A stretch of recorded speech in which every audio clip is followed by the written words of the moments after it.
സൗഭദ്ര ആയുർവേദ ആശുപത്രിയുടെ ഗൃഹവൈദ്യ അറിവുകളിലേക്ക് എൻ്റെ പ്രിയപ്പെട്ട മാന്യ പ്രേക്ഷകർക്ക് സ്വാഗതം. ഇന്ന് വളരെയധികം ആളുകളിലുള്ള ഒരു രോഗമാണ് അർട്ടിക്കേരിയ അഥവാ ശീതപിത്തം. അതിന് മാറാനുള്ള ലളിതമായ ഒരു പരിഹാരമാണ് ഇന്ന് ഞാൻ നൽകുക. നെല്ലിക്ക ഉണങ്ങിപ്പൊടിച്ചത്, നെല്ലിക്കത്തോട് ഉണങ്ങിപ്പൊടിച്ചത് 100 ഗ്രാം, ആര്യവേപ്പില ഉണങ്ങിപ്പൊടിച്ചത് 100 ഗ്രാം, രണ്ടും കൂടെ യോജിപ്പിച്ച് 4 ഗ്രാം വീതം ദിവസം ചൂടുവെള്ളത്തിൽ കഴിക്കുക, 2 നേരം. അത് ഒന്ന് പരീക്ഷിച്ച് നോക്ക്. ഇങ്ങനെയുള്ള ആളുകൾക്ക് അത് മാറിപ്പോകും. മനസ്സിലായി കാണുമെന്ന് ഞാൻ കരുതുന്നു. കഴിഞ്ഞ ദിവസത്തെ ചോദ്യത്തിൻ്റെ ഉത്തരം ചിറ്റാമൃതാണ്.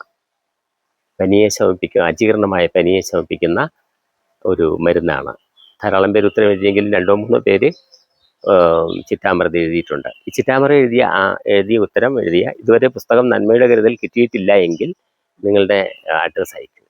അല്ലെങ്കിൽ നിങ്ങളുടെ അടുത്തുള്ള 25 ചോദ്യങ്ങൾക്കാണ് ശരിയുത്തരം പറഞ്ഞവർക്കാണ് ഗൃഹവൈദ്യ അയച്ചു കൊടുക്കുക. ആദ്യം മഞ്ഞൾ എന്ന് എഴുതിയവർക്കും വരുവേ. പിന്നെ നമ്മൾ വില കൊടുത്ത് വാങ്ങുന്നവരും അഡ്രസ്സുകൾ അയക്കുന്നുണ്ട്. ഓൺലൈൻ ക്ലാസ് 2ാമത്തെ ബാച്ച് നവംബർ 1-ാം തീയതി തുടങ്ങുകയാണ്. നല്ല അറിവുകളാണ്. കഴിഞ്ഞ ഒരു ബാച്ച് നടന്നുകൊണ്ടിരിക്കുന്നുണ്ട്. അവർക്കൊക്കെ വലിയ താല്പര്യവും ഇഷ്ടവും ഒക്കെ ആയിട്ടുണ്ട്.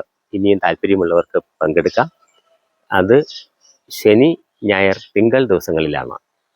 സമയം 1:30 to 2. നിങ്ങൾക്കപ്പം കാണാൻ പറ്റിയില്ലെങ്കിൽ റെക്കോർഡഡ് വീഡിയോ പിന്നീട് കാണാം. അതിന് നിങ്ങളുടെ താല്പര്യമുള്ളവർക്ക് നിങ്ങൾക്ക് പങ്കുചേരാം. അതുകൊണ്ട് നിങ്ങൾക്കൊരു ഒത്തിരി ഗൃഹവൈദ്യം പഠിക്കാൻ കഴിയും. വീട്ടിലെ ചെറിയ ചെറിയ ചികിത്സകൾ നടത്താൻ കഴിയും. അത് അനുഭവിച്ചറിഞ്ഞവരാണ് എൻ്റെ ഈ ക്ലാസ് ഗ്രൂപ്പിലൊക്കെ ഉള്ളവർ. അതുകൊണ്ട് നിങ്ങൾ താല്പര്യപൂർവ്വം നോക്കുക. ക്ഷയരോഗത്തെ അകറ്റുന്ന ഒരു ഔഷധ ചെടിയുണ്ട്. ഏതായിരിക്കും അത്? അടുത്ത ഉത്തരം വെള്ളിയാഴ്ച. അന്ന് നമ്മളുടെ ഈ വീഡിയോ വരും വരേക്ക് നിങ്ങളത് അന്വേഷിച്ചറിഞ്ഞ് കണ്ടെത്തി അയയ്ക്കുക. നന്ദി, നമസ്കാരം.